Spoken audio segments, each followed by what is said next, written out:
શું લોકો તમને પ્રેમ કરે છે કે તમારા પૈસાને? જવાબ આપતા પહેલા એક વાત યાદ રાખજો, જ્યારે તમારી પાસે પૈસા હોય છે ત્યારે લોકોનો સ્વભાવ કેમ બદલાઈ જાય છે, કેમ અચાનક તમે ખાસ બની જાઓ છો, કે તમારી દરેક વાતને મહત્વ મળે છે, અને જેમ જ પરિસ્થિતિ બદલાય છે એ જ લોકો દૂર કેમ થઈ જાય છે. આ પ્રેમ છે કે ફાયદાનો સંબંધ?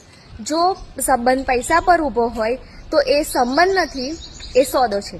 સાચો સંબંધ તો એ છે જે તમારી મુશ્કેલીમાં પણ તમારી બાજુમાં ઊભો રહે, જે તમારા સ્ટેટસથી નહીં પણ તમારા સ્વભાવથી જોડાયેલો હોય. આજકાલ લોકો કહે છે સમય ખરાબ છે. ના, સમય નહીં, માનસિકતા ખરાબ છે. અને યાદ રાખજો, પૈસા માણસને મોટો નથી બનાવતા, માણસની નીતિ અને એની વફાદારી તેને મોટું બનાવે છે.